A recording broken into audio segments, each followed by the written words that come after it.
Hello, this is Solomon Davis with Right Side Trading, where you can learn to trade on the right side with confidence.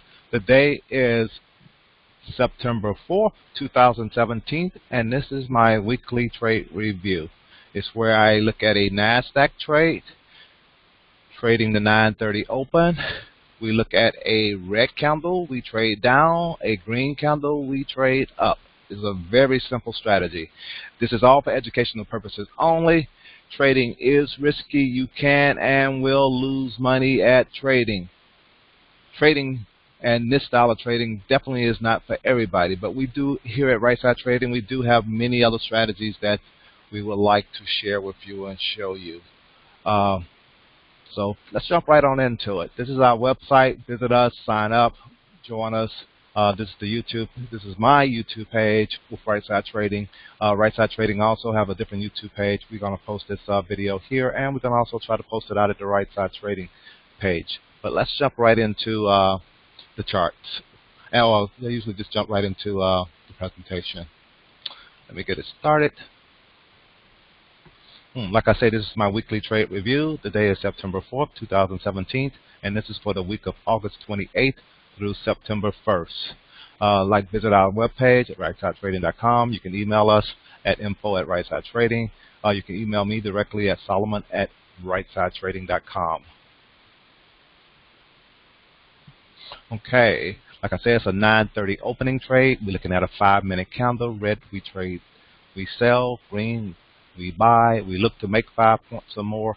We look to lose 5 points or less. We all know in real trading that is very hard. That's why this is all for educational purposes only. You need to actually really practice this, learn this strategy, and work with the strategy. There are more than just these simple rules that I'm showing here. The one rule that I always throw out there, doji is a no trade, and lately this year I've added where a doji and the way I look at dojis and where we look at dojis, the way I look at dojis is $1 or more, a dollar or less between open and close. That's a doji. That's a no trade. Also, lately I've been showing you that it's another rule that I use. If that first 5-minute candle is greater than 10, that's 10 points, not 10 ticks, 10 points. There's a no trade for me, and I look for what I call my next best play. That's what NBP stands for. And my next best play is based off of other rules and stuff that I have, all according where the market is at. And the one indicator that I usually share most of the time is the pivots. But I also been showing some of the other indicators that I look at. You know, I look at moving averages, although they're a lagging indicator. I also look at the squeeze, TTM squeeze that's out there on the Thinkorswim platform. I like using that also. And you also, every now and then, you'll see the cloud, Ikimuchi cloud. I have on one of my charts. And all those things, usually they just give me confirmation in what I'm actually seeing with my price action and pivots. Okay, so on August 28th, greater than 10, no trade. You look for your next best play. On August 29th, it was also greater than 10, and you look for your next best play. And the next best play on that particular day, I remember looking at it, was up in 10 or more. That was a great day. The other thing, though, I should mention, I am not trading the future market at this time. I am actually trading options.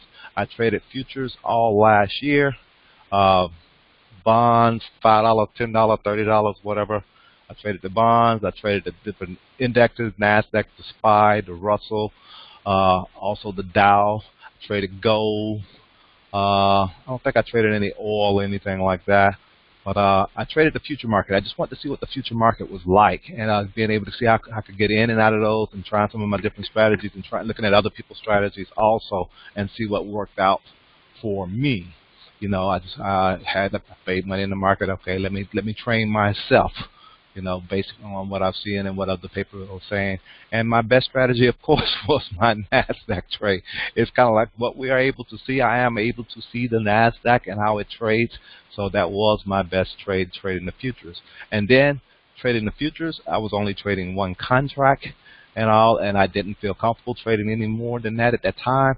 And I do feel comfortable trading more contracts than that when it comes to options. So I switched back to doing what I did before and what I know best. You know, so I'm back trading options. And all, and trading the NASDAQ with options, trading other stocks and equities with options is the way I like trading. And trading the underlying stock itself sometimes. Based on my strategies, a lot of times I may become an owner of stock. And I don't, and it's usually on, it's on things at times that I don't mind owning. But if I see something in that particular stock that I actually may be taking ownership of it, I may decide, okay, take a small loss now, then a bigger loss later. So that has happened. That happened. That's only happened once so far this year, and that was on the IBM trade that I had placed. So I ended up giving up on that particular trade. As you can see, we had some greater than 10s and equal to 10 days. This was a crazy week. When you're trading, when you got a nice dip and you're trading back towards a top, you get these type of days, and that's why I throw in this greater than 10 rule. Because I noticed on these greater than, when the market moves like that, you need to have a next best play. So as you can see there, every day was a greater than 10 day or an equal to 10 day, and a couple of days ended up giving me the setup that I like to trade the market, you know, in my bullish fashion that I like trading. Of course, you know me, you know, I'm more of a bullish type trader when it's coming directional. When it comes to non-directional, I will sell above the market when I see it at a top like it's getting at again here.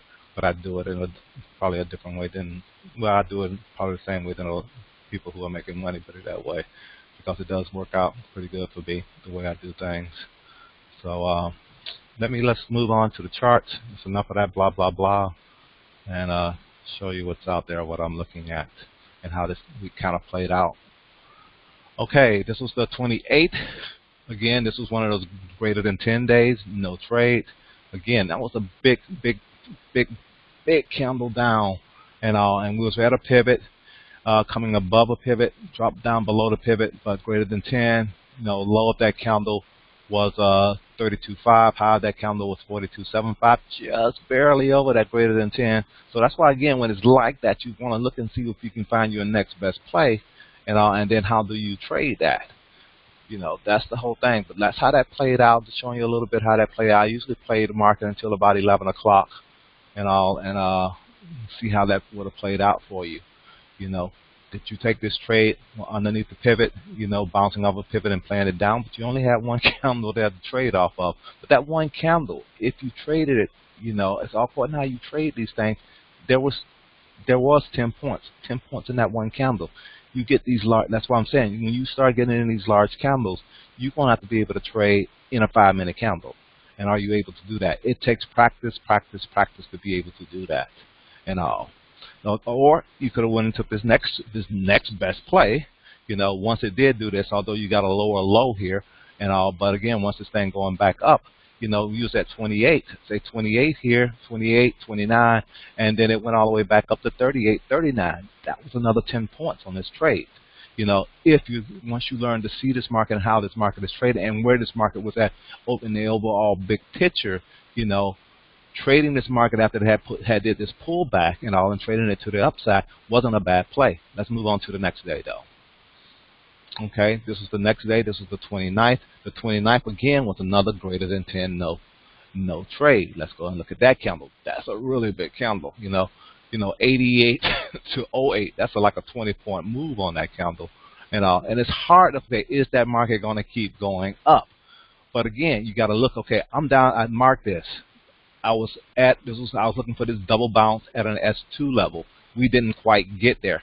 So in the future market, you're able to drop into this trade. As soon as you see this thing taking off, do you jump in it once it breaks these tops, though? That's the thing. Where did you get your entry? Or a lot of people like trading this around these even numbers, this 5,800 that it was at, you know, and you ride that, then you ride this thing on up. You take your chances there.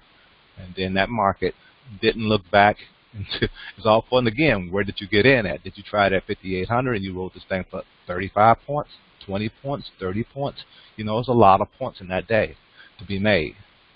And you will get where, if you're watching this, you can get where you see these things in the market, and you know where the market is at. It's one of those things you have to train yourself to do it. Now this next day, this was on the 30th. Let's go to that next candle. Again, this one doesn't look like that big, but if you look at these wicks, and you look at this one here again, our low was at 66, our high was at 76.25. Another one just barely over, that greater than 10 rule. So again, I got this. I actually put this indicator on you. This is almost kind of like this is a Weiler thing. You came down to a low, you came down to a low also, plus you got a TTM squeeze here that was getting ready, trying to turn around, and we look at that next 5-minute candle. Boom, that next 5-minute candle shot up on you.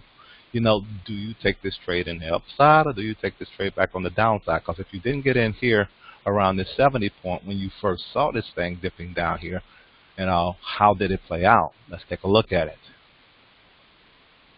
If you got into that candle, again, I only trade up to about that time there. So that again, that was a good trade based on what you were seeing here off your indicators. And your indicators kept you into this trade, this TTM squeeze kept you into this trade all the way up to this point. No problem. And from there, even if you got in, say you got in when it broke this high, or if you got in when it broke this high at 80, from 80, it did go past 90, 95, all the way back up to 59. So we've gone from, we said 58 on the last one to 59 on this one. So that's over 100 points if you just would have swung this thing too. That's the other thing. We're going to take a quick look at the big picture too on this, but let's go to the next day. On the next day was another, this is on August 31st and all. And this was another greater, this was an equal to 10. Let's look at that candle. This was another one, but you can see it looks big, But I'm right at this top again. Okay, am I going to blow this top? I'm going to blow this top. Again, I had a bottom here. I couldn't get down here to that bottom again. This market was trending up. My moving averages this time had already made a cross for me to be in this trade long and take my risk based on that. Then what happened? It's all according where you got in at. Did you take your risk right there at that? Again, it's 50 points up now overnight from where it was before. We had around a 56. 56 is going to 70. So say 55 to 70. That's another what? 15 points, 20 points. That's another 15 points. So where are you? What are you doing? It's still going. Finally turned over. And all. The moving average finally flattened out. It's all close where you got in. Did you get in back here at 50? Did you ride it all the way up here to 70, 20 points more? It's up to you. It's up to you. Start seeing what's happening out here in this market. This is what this is all about, to help you see what's happening in this market. Especially when we take a look at this big picture and you see what's happening there. Going on to the next day though. This is Friday. Friday was another one greater than 10. Let's take a look at that candle. And these candles don't look that, they're not just these little candles anymore. That's the whole thing. But our low on this day was 02.25 and our high was 13.5. So now though, what do? Where are we? I'm looking. Usually it's okay, no indicators on this particular chart. So we're just going straight off of candle patterns. What do we see? We don't see it. We see that right there. Again, and we're at 6,000. Now we start, remember we started out at 5,800. Now today here on Friday, we are 200 points up. 200 points up. 200 points up. What's happening? So that swing trade might have been better than you trying to collect 20 here, 30 there, 10 here, than trying to actually do this day trade. Oh, now, and then this thing ends up faking you out. Do you stay in that trade? Again, you got in this trade maybe here on this candle somewhere, and now it faked you out. Now let me go back to my auto.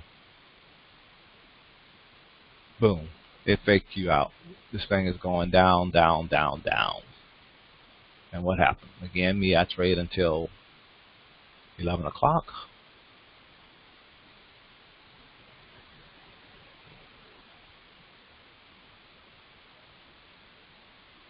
Trying to push back up, but no. Your next best play was right here. You did get right here. It looked like here you got here, but you didn't really get your confirmation off of this candle. So again, if you did get in that trade, you was out of this trade when it actually broke below this point. You had to get out of this trade. Soon, or you even got out of this trade even soon as you saw it breaking down here in this area on this one here. Then you could have tried it again down here, going long again if you want to go long. Going short on here, I don't have any indicators, just playing by the candles themselves. That's why, again, I have all the indicators to give me confirmation. Okay, what should I really be doing on these trades? And that's the other thing that we show you how to use the indicators that we use. It might be other indicators that you like. That all you got to do they work for you? That's all that really matters. If they work for you, great. If they don't, you need to find something that works for you. That's pretty much it on the trades. Again, let's take a look at the big picture. I've been talking about this big picture. This big picture, I just got a line here that, again, I don't like drawing lines, but see, because, again, this is way back. This is going back into last year. And then the little dip that we had here, little dips here around the election and stuff. Then the so-called Trump rally, and the market did a little pullback here, whatever was happening then. And then this is the little part that I want to look at.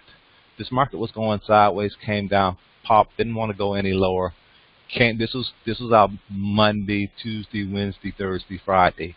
This market also was forming what we call a triangle. I'm not drawing any lines, but if you can draw a line from these tops where we was getting lower highs, and down here we really wasn't getting any higher lows, but it was kind of forming what we call like a triangle, and then once this market kind of popped here on this day and all a little bit, you were ready to go long and have your short back down over here, have your stop back down over here. Although this market did come down below this point, but you were back into this trade again, and you was ready to ride to see if this thing was going to actually take you all the way back to the top of 6,000 top here.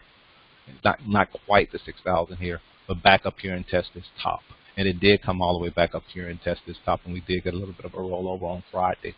Again, at Friday we were back at the top. Back at the top, you're looking to short. You're looking to short. And you saw that based on that, the next best play should have been a short, not a long, to put this thing that we had a top again to see if this thing is going to come back down. Will it come back down and test this area here again? Don't know. But that's trading. And this is a holiday that we're seeing here. This is holiday trading. Didn't trade today, didn't even look at the market until now. So that's it. Let me bring the slides back up. Probably went a little longer than normal. Okay, like I said, on the 28th, every day this week, every day this past week, this is that I was looking at, we had these greater than 10 trades, and you were looking for a next best play. It was only 2 days that I really liked for the next best play, and that was on the 29th and the 31st. All the other days I really didn't like the setup. On the 28th, we were at a bottom. You didn't know if you were going down or going up.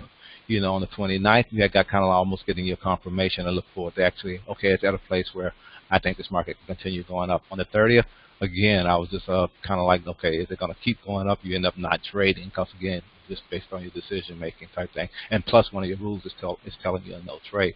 On the 31st, again, it was equal to 10, but based on the setup that I saw and how things were in the market, I was willing to take that upward trade. And again, I'm not trading the future market. I'm actually trading options. So it's actually, you see different things on the option chains and what's going on in options also that helps you with your trades. Okay, that's pretty much it. This is Solomon from Right Side Trading, and this is my weekly trade review for the week of October. No, that's going ahead for August 28th through September 1st. Visit us at rightsidetrading.com. Email us at info@rightsidetrading.com. Email me directly at solomon@rightsidetrading.com, or you can give me a call at 727-69-QQQ09. Again, thank you for viewing. Share, like, all those other little things that goes out there on the web. And visit us on our Right Side Trading YouTube page. Visit our website. Sign up, where you can get information about where we will be at, where we'll be webinars, seminars, and stuff like that that's going to be upcoming. And also look in the future. We've got some other things that we're working on, trying to get involved in when it comes to trading. So again, thank you for viewing. Have a great week. Talk to you later. Bye.